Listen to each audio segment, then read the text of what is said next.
Edward strikes out.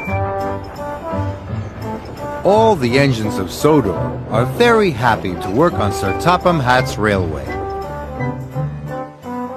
Edward has worked on the railway the longest. He knows everyone, and everyone knows him. One summer morning, Edward arrived at the docks. He had to pick up some heavy pipes. Gordon and Thomas were already there. Thomas was very excited. A new crane had just arrived on the island. "He looks so strong," puffed Thomas. "I'm sure he could even lift you up, Gordon," he chuckled.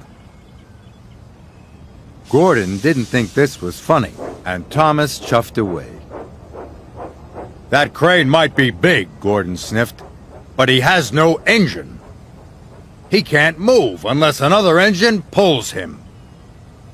Edward looked at the crane. Gordon was right. "Then I don't think he can be really useful," chuffed Edward slowly. "Quite right, Edward," huffed Gordon. "He will only get in the way." Just then, Percy arrived. He was very excited to see the new crane, too. "He's not very useful," boomed Gordon. "He will only get in the way," echoed Edward. "New-fangled nonsense," wheezed Gordon, and he chuffed off. "What's a new-funneled nuisance, Edward?" peeped Percy. "New-fangled nonsense, Percy," puffed Edward as grandly as he could. "It's something that is new and not really useful."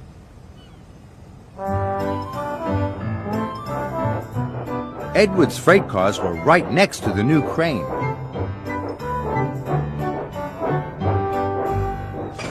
"My name's Rocky," the crane smiled at Edward. "I'm Edward," puffed Edward. "Can I come with you?" asked Rocky. "I could help you with those heavy pipes." "I don't need your help," sniffed Edward. "Newfangled nonsense." And he puffed off quickly, before the pipes had been properly tied down. Edward was approaching a signal. He was thinking about Rocky, and he was going too fast. Suddenly, the signal changed to red. Edward screeched to a stop, but the sides of the freight cars collapsed. Steel pipes toppled all over the tracks. "Bust my buffers!" puffed Edward. He looked at the heavy pipes and wondered what to do. Thomas had said Rocky was very strong. "Newfangled nonsense," huffed Edward, and he asked his driver to telephone for Harvey. Harvey puffed and chuffed as fast as he could to the rescue. Harvey started to move the pipes, but the pipes were heavy. He could only lift them one by one. "This is going to take me a very long time," gasped Harvey. Just then, Thomas and Emily arrived. They saw the pipes. "We have to get through," tooted Thomas. "Why don't you go and get Rocky?" "No, no," whistled Edward. "Harvey is doing a fine job. We must be patient." "I don't like being patient," pouted Emily. "We have a very important job to do." Then they heard Gordon. He was going fast. Then there was trouble.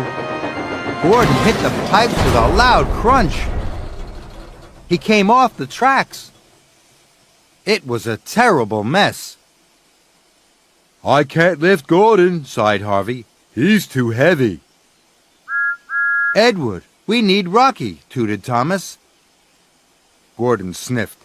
"Newfangled nonsense."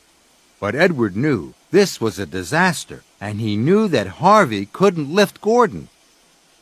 There was only one thing to do. "I'll go and get Rocky," Edward wished, and he raced off. Edward steamed into the docks.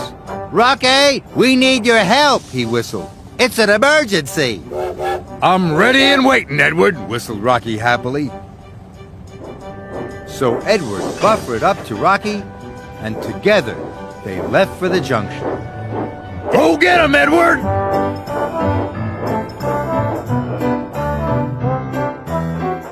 Edward pulled Rocky up hills and down valleys.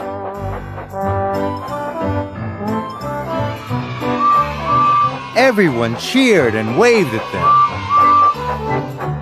Edward felt very proud to be pulling the newest arrival on Sodor.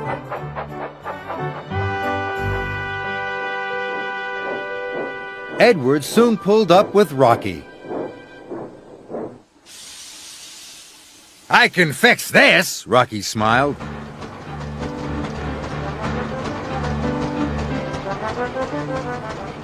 And with his mighty crane arm, Rocky lifted Gordon back onto the track.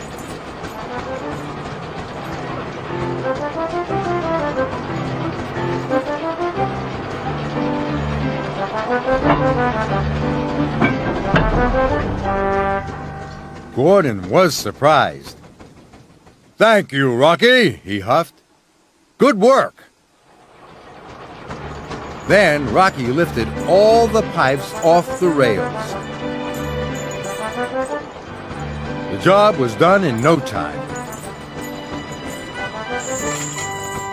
Gordon and Edward were very impressed. I was silly to think you were newfangled nonsense, wheezed Edward to Rocky. You might be new, but you're also really useful. Welcome to our island. And everyone tooted and cheered for Rocky.